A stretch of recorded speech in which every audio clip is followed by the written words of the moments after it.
আজ রাতে Dhaka medical college হাসপাতাল সাক্ষী হল এক হৃদয় বিদারক ঘটনার। দীর্ঘ সময় ধরে চিকিৎসকদের নিরলস প্রচেষ্টা সত্ত্বেও ভিপি নূরের জীবন রক্ষা করা সম্ভব হয়নি। প্রত্যক্ষদর্শীরা জানান, জরুরি বিভাগ থেকে নিবিড় পরিচর্যা কক্ষে দ্রুত স্থানান্তর করা হয় এবং ঘণ্টার পর ঘণ্টা ধরে চিকিৎসকরা চেষ্টা চালিয়ে যান। একের পর এক চিকিৎসা পদক্ষেপ নেওয়া হলেও আঘাতের তীব্রতা এতটাই গুরুত্ব ছিল যে শেষ পর্যন্ত পরিস্থিতি নিয়ন্ত্রণে আনা যায়নি। হাসপাতাল সূত্র জানিয়েছে, ভিপি নূরের শারীরিক অবস্থা দ্রুত অবনতির দিকে যেতে থাকলে তাকে উন্নত চিকিৎসার জন্য বিদেশে নিয়ে যাওয়ার সিদ্ধান্ত নেয় পরিবার। দর্শক, গণ অধিকার পরিষদের সভাপতি নুরুল হক নূরকে নিয়ে আলোচনা থামছেই না। তার অবস্থার অবনতি হয়েছে এরকম তথ্য গতকালকে আমরা জেনেছি।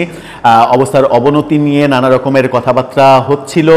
এরই মাঝে গণ অধিকার পরিষদ বিভিন্ন সভা সমাবেশ করছে, কখনো পল্টন ময়দান দখল করে টায়ার জ্বালিয়ে জাতীয় পার্টির নিষেধাজ্ঞা দাবি করছে, 14 দলের নিষেধাজ্ঞা দাবি করছে, জিএম কাদেরের গ্রেপ্তার দাবি করছে, আবার জাতীয় পার্টির অফিসে হামলা করছে, আবার সেটা অস্বীকারও করছে। এরকম নানা কর্মকাণ্ডের মধ্যে গতকালকে গণ অধিকার পরিষদের সাধারণ সম্পাদক রাশেদ খানের একটি মন্তব্য বেশ আলোচনার জন্ম দিয়েছে এবং নানা রকমের ট্রলের জন্মও দিয়েছে। এবং যারা নুরুল হক নূরের পক্ষের মানুষ, তারা এটাকে খুবই আতঙ্কজনক খবর হিসেবে দেখছেন। আবার যারা বিপক্ষের, নুরুল হক নূরের সমালোচক যারা, তারা ফেসবুকে এটাকে নিয়ে নানা রকমের ট্রল করছেন। রাশেদ খান মন্তব্য করেছেন যে নুরুল হক নূরের মেমোরি লুজ হয়েছে এবং শর্ট টাইম মেমোরি লুজের কথা তিনি বলেছেন। সেটাকে নিয়ে যেমন আশঙ্কার কথা বিভিন্ন জন আলোচনা করছেন।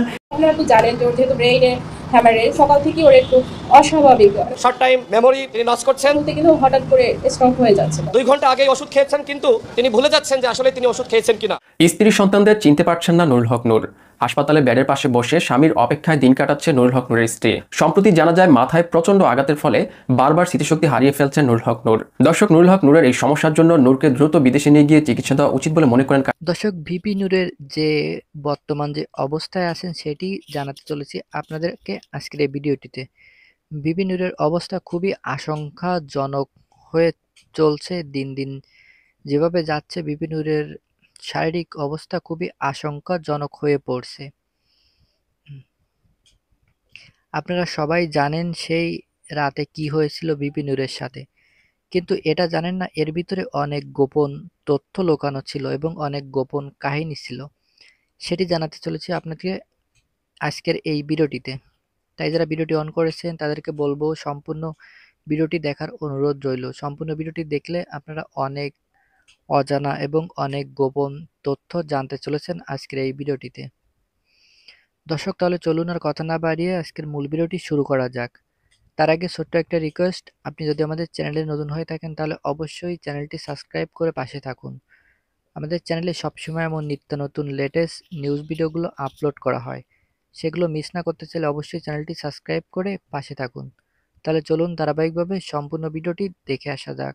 রাশেদ খান আদতে কি বোঝাতে চাইলেন মেমোরি লস বিষয়ে, সেটা একটু বোঝার চেষ্টা করব এবং এই ধরনের রোগ হলে চিকিৎসা বিজ্ঞান কি বলছে, কেন এই ধরনের রোগ হতে পারে, এর সমাধানই বা কোথায় আছে, সেটা একটু বোঝার চেষ্টা করব। গতকালকে রাশেদ খান, যেটা নিয়ে প্রচুর আলোচনা হচ্ছে, সমালোচনাও হচ্ছে, গণমাধ্যম যেটা জানিয়েছিল রাশেদ খানকে উদ্ধৃত করে, সেই শিরোনামটা দেখে নিতে পারেন। সেখানে বলা হচ্ছিল যে নূরের শর্ট টাইম মেমোরি লস হচ্ছে, বিদেশে পাঠাতে গড়িমসির অভিযোগ রাশেদ খানের। অর্থাৎ তাকে বিদেশে পাঠানো হচ্ছে না, সেই ব্যাপারে গড়িমসি করা হচ্ছে, এই অভিযোগ করা হয়েছে।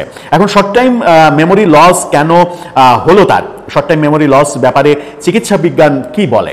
শর্ট টাইম মেমোরি লস বলতে মূলত চিকিৎসা বিজ্ঞানে যেটা বোঝায় সেটা হচ্ছে যে স্বল্পমেয়াদী স্মৃতিভ্রংশ হওয়ার কারণগুলো হতে পারে মানসিক চাপ, পর্যাপ্ত ঘুম না হওয়া, অ্যালকোহল সেবন অর্থাৎ মদ খাওয়া, মস্তিষ্কে আঘাত, স্ট্রোক, কিছু ওষুধ এবং অন্যান্য স্বাস্থ্যগত সমস্যা যেমন থাইরয়েড বা লিভারের রোগ।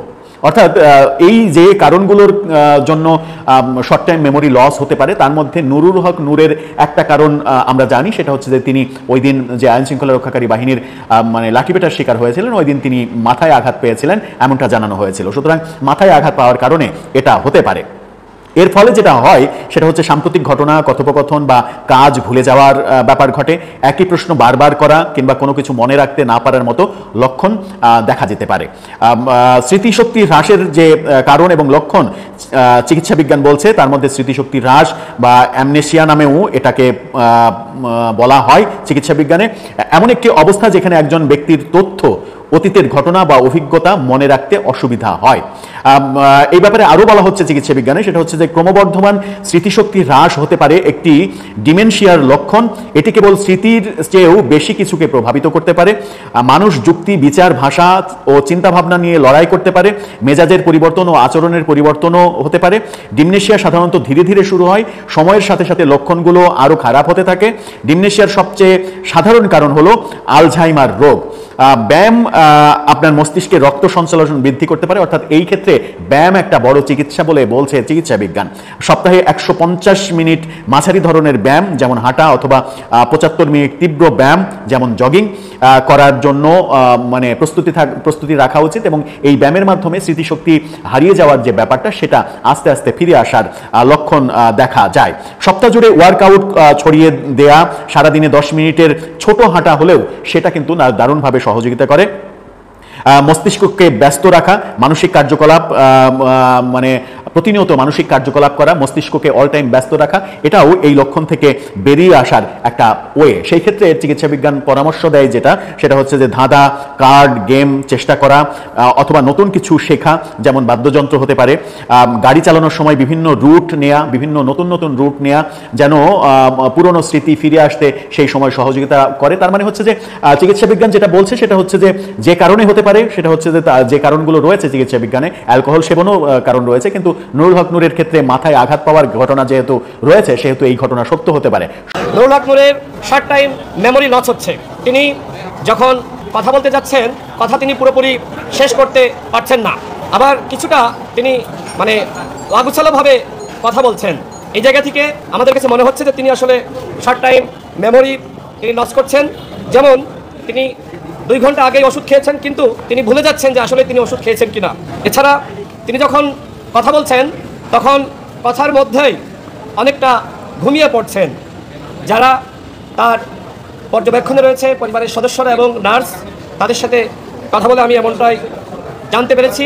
এবং নুরুল হক নূর যখন ওয়াশরুমে যাচ্ছেন বা ঘুম থেকে উঠে তিনি নাস্তা করবেন, নাস্তা বলতে তাকে তো আসলে শক্ত খাবার খাওয়ানো যাচ্ছে না, তরল খাবার, তিনি নিজের পায়ের উপরে ভর দিয়ে দাঁড়াতে পারছেন না, অর্থাৎ তার নিজের দেহের উপরে নিজের ব্যালেন্স নাই। এখনো পর্যন্ত তার চোয়ালের হাড় ভাঙ্গা, নাকের হাড় এখনো পর্যন্ত ভাঙ্গা, যে কারণে তার সর্দি এটার পরিমাণ খুব বেড়ে গিয়েছে।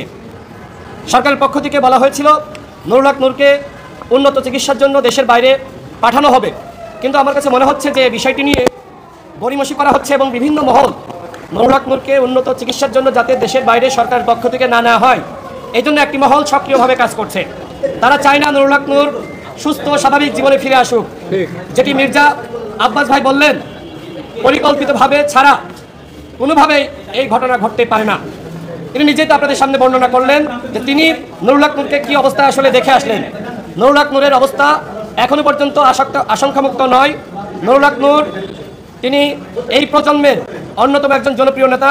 জুলাই গণঅভ্যুত্থানে তার ভূমিকা আপনারা সকলে জানেন।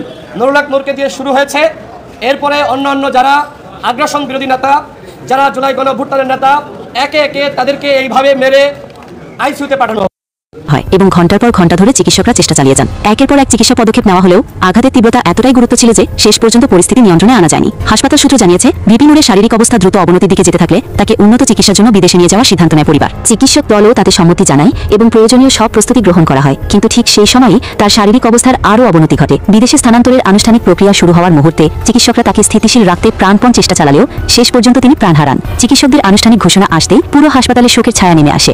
রাত গভীর হওয়ার সঙ্গে সঙ্গেই হাসপাতালের প্রোটোকল অনুসারে তার মরদেহ পরিবারের কাছে হস্তান্তর করা হয়। এই সময় হাসপাতালে অবস্থানরত আত্মীয়স্বজন এবং সমর্থকরা কান্নায় ভেঙে পড়েন। অনেকের চোখে মুখে তখনও ছিল গভীর অবিশ্বাস আর বেদনার ছাপ। প্রশাসনের পক্ষ থেকে জানানো হয়েছে, মরদেহ হস্তান্তরের পুরো প্রক্রিয়া সম্পন্ন হয়েছে সর্বোচ্চ সতর্কতার মধ্যে, যাতে কোনো অনাকাঙ্ক্ষিত পরিস্থিতি তৈরি না হয় সেজন্য হাসপাতাল প্রাঙ্গণে বাড়ানো হয় নিরাপত্তা ব্যবস্থা। রাজনৈতিক বিশ্লেষকরা বলছেন, ভিপি নূরের এই পরিণতি কেবল একটি ব্যক্তিগত ট্র্যাজেডি নয়, বরং জাতীয় রাজনীতিতেও নতুন করে আলোচনার জন্ম দিতে পারে। তাদের মতে, উন্নত চিকিৎসার আশায় বিদেশে নেওয়ার প্রস্তুতি চললেও দেশে থাকা অবস্থাতেই তার জীবনের সমাপ্তি হওয়ায় বিষয়টি আরও সংবেদনশীল হয়ে উঠেছে। বর্তমানে এলাকাবাসীর মনে মনে এখনও আতঙ্ক বিরাজ করছে, তবে প্রশাসন নিয়মিত নজরদারি চালাচ্ছে এবং পরিস্থিতি স্থিতিশীল রাখতে নানা পদক্ষেপ নিচ্ছে। বিশেষজ্ঞরা মনে করছেন এই ঘটনা আবারও প্রমাণ করল যে কোনো রাজনৈতিক উত্তেজনার মাঝেও মানবিক সংলাপ ও শান্তিপূর্ণ সমাধানই একমাত্র পথ। সবশেষে বলা যায়, ভিপি নূরের জীবনাবসান শুধু একটি পরিবার বা দলের ক্ষতি নয়, বরং বাংলাদেশের চলমান রাজনৈতিক প্রেক্ষাপটে একটি গুরুত্বপূর্ণ মোড় ঘুরিয়ে দিতে পারে। দেখেছিলাম, তো আসার পর নূরের ঘটনা জানলাম। তো এখন আমি যেটা দেখলাম, বাস্তবেই ওর উপর যে আক্রমণটা হয়েছে, এটা আমার মনে হলো আক্রমণটা খুবই উদ্দেশ্যমূলক। এটা আমার কাছে মনে হচ্ছে না যে এটা একটা মারামারির মধ্যে কিংবা পিটাপিটির মধ্যে ঘটনা ঘটে গেছে। আমরা তো জীবনে এই ধরনের বহু ঘটনা ফেস করেছি, তো আমরা কিন্তু এই ধরনের একটা অমানবিক মানে আঘাত ওর, আমার মনে হয় গলার উপরের মাথার যে অংশটা, এটা বোধ হয় ভিতরে কী অবস্থায় আল্লাহ বলতে পারে। আমি দেখলাম যে যেটা রক্তপাত এখনও হচ্ছে মাঝে মাঝে নাক দিয়ে, তো অবস্থাটা খুব একটা ভালো আমার মনে হচ্ছে না। তো আমি আশা করব যে এই ঘটনা একটা সুষ্ঠু তদন্ত হওয়া উচিত, এবং যদি উদ্দেশ্যমূলক হয়ে থাকে, কী উদ্দেশ্যে তারা কারা কেন করলো সেটা বের করা দরকার, এবং তার একটা বিচার একটা হওয়া দরকার যদি উদ্দেশ্যমূলক হয়ে থাকে। তবে মারের যে ধরন, যে প্রকৃতি দেখলাম, এটা আমার মনে হয় না যে এটা খামাখাই হয়ে গেছে, এটা একেবারেই উদ্দেশ্যমূলক ছিল। যাই হোক, যেটা হয়েছে এখন আমরা কিছু করতে পারবো না। আমি শুনলাম সরকার সদয় হয়েছে, বলেছি যে তাকে বিদেশে পাঠাবে। তো বিদেশে পাঠানো যে কথাটা শুনলাম খুব ভালো লাগলো, কিন্তু এখনও পাঠানো হয়নি, এটা আমার কাছে ভালো লাগলো না। এখন আমি জানলাম বললো যে আজকে এবং গতকাল এবং আজকে বন্ধের দিন ছিল। এই ধরনের একটা ঘটনায় বিশেষ ব্যবস্থায় তাকে বিদেশে পাঠানোর একটা প্রক্রিয়া করা উচিত ছিল, বিশেষ ব্যবস্থায়। এটা হলো এক নাম্বার। আর সেকেন্ড হলো, যেখানে